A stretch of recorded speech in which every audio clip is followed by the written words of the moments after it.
भारत के बैंक्स खुद अपने कस्टमर से आके पूछ रहे हैं कि क्या उनके बैंक अकाउंट में पैसा है कि वो उनके लोन के ईएमआईज़ को चुका पाएँगे, और अगर नहीं है तो क्या वो मोरेटोरियम स्कीम ये लेना चाहेंगे या नहीं। मोरेटोरियम का मतलब ये होता है कि किसी भी चीज के ऊपर कुछ टाइम के लिए यानी कि टेम्परेरीली आप पाबंदी लगा सकते हैं, यानी कि उसे रोक सकते हैं। तो इससे होगा ये कि आपके बैंक अकाउंट में जो पैसा है, जो ईएमआई जो आपकी कटती थी, ऑटोमेटिक जो आपके जो पैसे हैं वो आपके कट जाते थे। तो इससे ये होगा कि अगले 2 या 3 महीने आपके बैंक अकाउंट में से सीधे ईएमआई की रकम नहीं कटेगी, अगर आपने मोरेटोरियम स्कीम लिया है तो। इस वीडियो को आगे बढ़ाने से पहले मैं आपको एकदम क्लियर कर देता हूँ कि मोरेटोरियम स्कीम किसी की भी लोन की लायबिलिटी को माफ नहीं करता है, बल्कि ये आपको सिर्फ कुछ समय या फिर कुछ टाइम देने के लिए है, जो शायद इंटरेस्ट लेकर आपसे बाद में वसूला जाएगा जब आप नॉर्मल स्टेट में आ जाएंगे तब। तो मान लीजिए कि आपके पास बैंक अकाउंट में पैसा नहीं है और आपने ये मोरेटोरियम स्कीम ले ली, तो अब क्या होगा। तो मान लीजिए कि अगर आपने अगले 2 महीने का इंस्टॉलमेंट पे नहीं किया, तो बहुत ही जनरल केस है, कोई एकदम नॉर्मल केस होता है, उसमें आप ब्लैकलिस्ट हो जाएंगे, यानी कि आपको वार्निंग मिलेगी या फिर बैंक से कुछ लोग आपके घर पर आएंगे, आपसे बात करेंगे। तो ये होता है नॉर्मल स्कीम। बट यहाँ पे मोरेटोरियम स्कीम में ये ऐसा कुछ नहीं होगा, आपको ब्लैकलिस्ट नहीं किया जाएगा, बल्कि यहाँ पे आपको 3 ऑप्शंस मिलेंगे। तो आइए जानते हैं कि वो 3 ऑप्शंस क्या है। तो पहला ऑप्शन ये है कि आपको दोनों महीने का इंस्टॉलमेंट जो भी होता है ईएमआई का, वो आपको साथ में तीसरे महीने में भरने का ऑप्शन मिलेगा।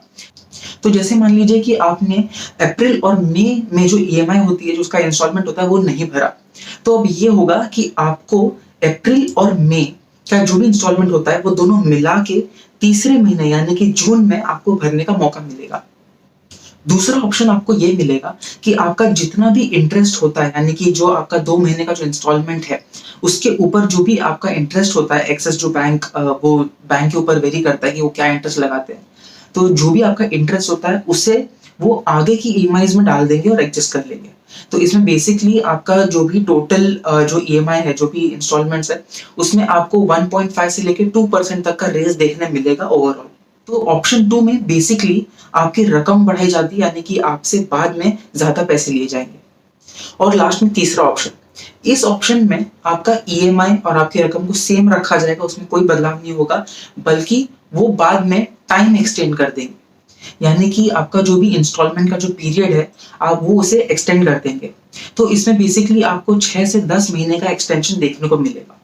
तो अगर आपने रिसेंटली कभी लोन लिया है, तो शायद आपको, अगर आपके रिजर्व्स नहीं है, तो अगर आप ये स्कीम लेते हैं तो आपको शायद इसका ज्यादा इफेक्ट होगा आगे चलकर। और लेकिन आई वुड रिकमेंड कि अगर आपके पास रिजर्व्स हैं अभी इनफ, तो आप पे करते रहिए। एंड अगर आप चाहें तो ये मोरेटोरियम स्कीम आप नहीं ले सकते हैं। ये moratorium scheme basically home loans के लिए और कार लोन्स के लिए, जो काफी बड़े होते हैं, यानी कि उनका टेन्योर काफी लंबा होता है। तो ये बेसिकली उनको हेल्प करता है, जैसे कि कोई एक कैब ओनर है जो रोज टैक्सी चलाकर अपना जो अर्निंग है वो करता है, and by the end of the month वो जमा करके जो भी ईएमआई होती है वो भरता है।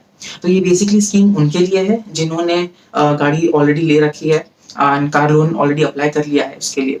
तो उनके लिए काफी बेनिफिशियल है। बट अगर आपके पास रिजर्व्स है तो आई वुड रिकमेंड कि आप उसे जो नॉर्मल तरीका है उसे भरते रहिए। तो अभी मैं आपको एक पिक्चर दिखा रहा हूँ, इसमें आपको मालूम पड़ेगा, आप चाहिए तो वीडियो पॉज करके इसे देख भी सकते हैं। तो इसमें से आपको मालूम पड़ेगा कि कितना इंक्रीज है, ये मैंने एस्टिमेट्स लिए हैं बस। तो इस फोटो से आपको मालूम पड़ेगा कि आपके बिल में कितना इंक्रीज होता है और मोरेटोरियम स्कीम का क्या फर्क होता है आपके डेली यूसेज में। आइए अब बात करते हैं कि आपके क्रेडिट कार्ड के ऊपर इस मोरेटोरियम स्कीम का क्या असर पड़ेगा। तो आप अपने क्रेडिट कार्ड के लिए मोरेटोरियम स्कीम आप लेने का सोचेंगे भी नहीं, क्योंकि ये आपको आगे जाके बहुत महंगा पड़ सकता है। क्योंकि मोरेटोरियम स्कीम जो क्रेडिट कार्ड के लिए अप्लाई होता है, उसमें ऑलमोस्ट आपके मंथ एंडिंग पे ऑलमोस्ट 3 to 4% का रेस देखा जा सकता है। तो आपको इससे ये तो मालूम पड़ गया होगा कि आपका जो क्रेडिट कार्ड बिल है उसके ऊपर मंथली आपको 3 to 4% इंटरेस्ट देकर चुकाना होता है। और लेकिन अगर आपने 2 महीने तक लगातार पे नहीं किया है, तो वो बढ़कर 6 to 8% हो जाएगा आपके टोटल बिल पे। तो ऑलमोस्ट डबल इंटरेस्ट आपको चुकाना होगा आपके क्रेडिट कार्ड बिल पर। तो दोस्तों, आई होप कि आपको ये वीडियो पसंद आई हो, और आप इस वीडियो को लाइक कीजिए और अपने दोस्तों के साथ शेयर भी कीजिए, ताकि उन्हें भी ये नॉलेज मिले। और ऐसे ही कंटेंट के लिए आप मेरे चैनल थिंक लॉजिकल को सब्सक्राइब बटन दबाकर फॉलो कर सकते हैं। Thank you for watching, keep loving and keep supporting.